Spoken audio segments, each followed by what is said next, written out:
Hello friends, हम modern history में आज पढ़ेंगे अलवर्दी खां के बाद सिराजुद्दौला को, जो जिनका टाइम पीरियड है 1756 से लेकर 1757 ईस्वी। सिराजुद्दौला 23 वर्ष की अवस्था में बंगाल का युवा नवाब बने थे।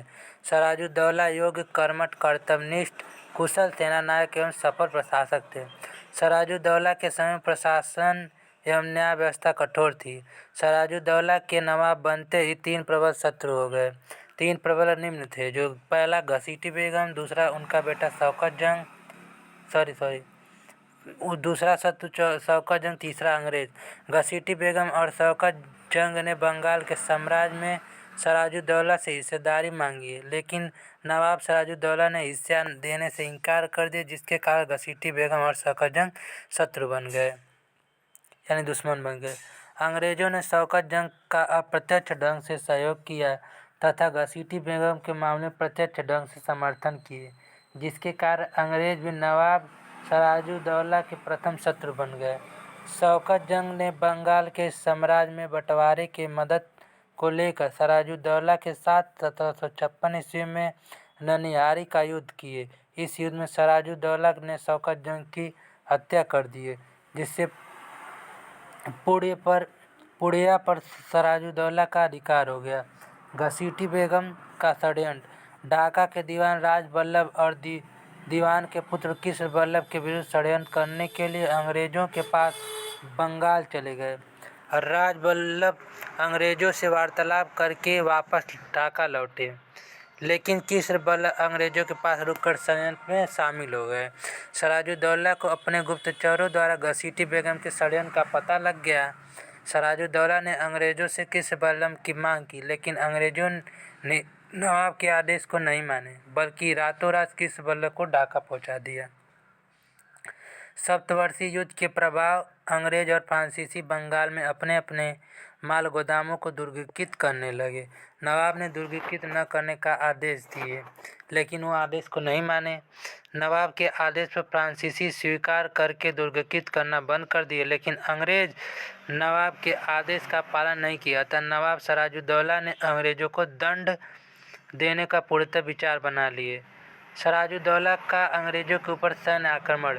नवाब ने 1756 में आक्रमण किया, जिसमें कासिम बाजार 4 जून 1756 को होता है, द्वितीय कलकत्ता 15 जून 1756 बंगाल में होता है, फोर्ट विलियम 20 जून 1756 में होता है। फिर सिराजुद्दौला ने अंग्रेजों के व्यापारिक संस्थान पर आक्रमण करके क्षतिग्रस्त कर दिए।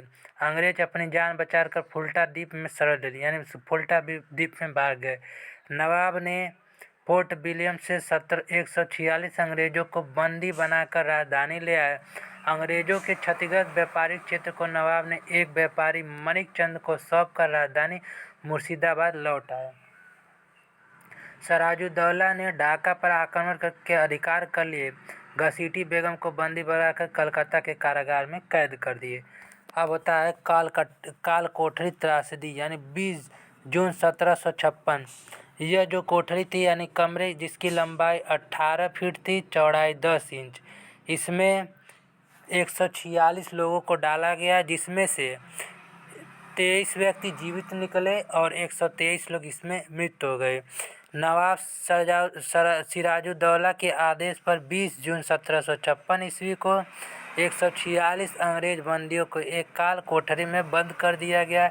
इस काल कोठरी में एक ही दरवाज़ा था, जिसमें हवा प्रवेश करने के लिए कोई जगह नहीं था। इस काल कोठरी में अंधेरी काली अमावस्या के रात के समान थी।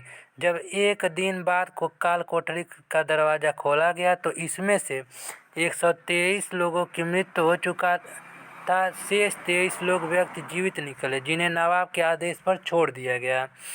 इस घटना को ब्लैक होल ट्रेजेडी या काल कोठरी त्रासदी के नाम से जाना जाता है। ब्लैक होल ट्रेजेडी घटना प्रत्यक्षदर्शी अंग्रेज अधिकारी J.Z. हालवेल थे। हालवेल के अनुसार इस काल कोठरी में एक दूसरे के ऊपर कुचलने एवं दम घुटने के कारण लोगों की मृत्यु हो गई। हालवेल नवाब को अत्याचारी एवं निर्दयी बताता है और अपने वरिष्ठ अधिकारियों को नवाब के विरुद्ध आक्रोशित करता है। सराजुद्दौला के समकालीन इतिहासकार गुलाम हुसैन कहते हैं कि पुस्तक में सियारिल मुखबिरीन में ब्लैक होल घटना की जानकारी नहीं मिलती है। इससे ज्ञात होता है कि हालवेल ने कोरी कल्पना करके मनगढ़ंत कहानी बनाई है। J.Z. हालवेल की पुस्तक एली विंडर में ब्लैक होल की घटना का विवरण विस्तार में मिलता है। इसके बाद होती है अलीगढ़ की संधि 9 फरवरी 1757। यह संधि बंगाल के नवाब और अंग्रेज अधिकारी के बीच होती है। यह संधि में सराजुद्दौला और रॉबर्ट क्लाइव के बीच होती है। बंगाल में व्यापारिक पतन का समाचार फुल्टा द्वीप से मद्रास भेजा गया। मद्रास से 2 अंग्रेज अधिकारी रॉबर्ट क्लाइव और वाटसन छोटी सैन्य टुकड़ी के साथ 2 जनवरी 1757 ईस्वी को बंगाल पहुंचे। रॉबर्ट क्लाइव ने व्यापारी मानिकचंद को रिश्वत देकर अपने व्यापारिक क्षेत्रों को प्राप्त कर लिए।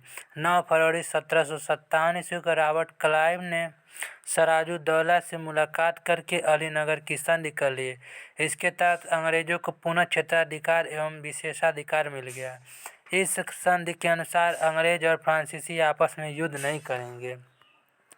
अलीनगर की संधि का उल्लंघन 13 मार्च 1757 ईस्वी को सप्तवर्षीय युद्ध के प्रभाव में अंग्रेजों ने फ्रांसीसियों के व्यापारिक संस्थान चंद्रनगर पर आक्रमण करके क्षतिग्रस्त कर दिए। फ्रांसीसी व्यापारी ने अंग्रेजों की शिकायत सराजुद्दौला से कर दी।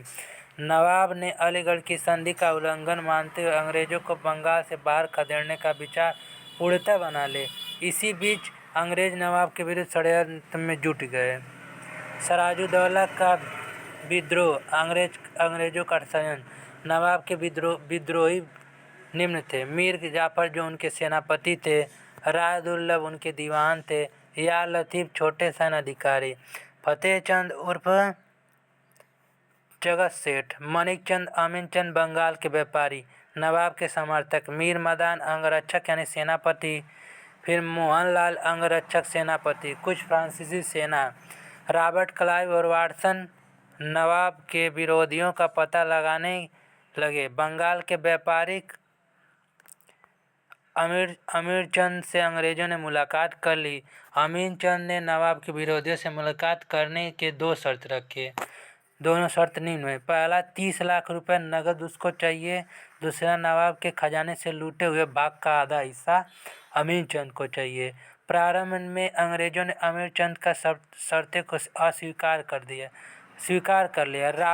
रॉबर्ट क्लाइव ने अमीरचंद के माध्यम से नवाब के मुख्य विरोधियों से मुलाकात करवा दिए। रॉबर्ट क्लाइव ने सेनापति मीर जाफर को बंगाल का नवाब बनाने का लालच दे दिए। मीर जाफर अपने नवाब को धोखा देने के लिए अंग्रेजों का प्रस्ताव स्वीकार कर लिए। रॉबर्ट क्लाइव ने नवाब के अन्य विरोधियों को धन देकर अपने पक्ष में कर दिया। इसके बाद होता है प्लासी का युद्ध, जो 23 जून 1757 को होता है। यह युद्ध सराजुद्दौला और रॉबर्ट क्लाइव के बीच होता है। सराजुद्दौला जो बंगाल की सेना होती है, बंगाल के नवाब होते हैं, इनकी सेना 50,000 होती है। रॉबर्ट क्लाइव अंग्रेज अधिकारी होते हैं, जिसमें सेना की संख्या 3200 होती है, जिसमें 950 अंग्रेजी सेना, 550 नाविक, 100 तोपें, 2100 भारतीय सेना होती है। 23 जून 1757 ईस्वी को बंगाल के नदिया जिले में स्थित गंगा या भागीरथी नदी के किनारे प्लासी गांव के मैदान में अंग्रेजी सेना और सराजुद्दौला के साथ युद्ध होता है। युद्ध के प्रारंभ में ही सेनापति मीर जाफर नवाब को धोखा दे देता है। अंग्रेजों के सेनों में मीर जाफर चला जाता है। नवाब के पास में अंगरक्षक सेनापति मीर मदान और मोहनलाल वफादारी के साथ युद्ध करते हैं। प्लासी के युद्ध में मीर मदान मारे गए और मोहनलाल गंभीर रूप से घायल हो गए। प्लासी के युद्ध में सराजुद्दौला की हार हो गई। सराजुद्दौला युद्ध क्षेत्र में भागकर राजधानी मुर्शिदाबाद पुनः पहुंच गए। वहां पर मीर जाफर के पुत्र मरीन ने मोहम्मद बेग के माध्यम से सराजुद्दौला की हत्या करा दी। अंग्रेजों ने प्लासी के युद्ध सैन्य बल पर नहीं जीते बल्कि धोखे से जीता गया युद्ध था। मीर जाफर ने नवाब पद के लालच में अपने राष्ट्र के प्रति गद्दारी और नवाब को धोखा दिए। सराजुद्दौला चाहता तो अंग्रेजों को पहले ही भगा देता। मगर उसके जो सेनापति वगैरह थे इसको वफ़ादार रहते तो अंग्रेज़ वहाँ से भाग गए होते। दो थैंक यू।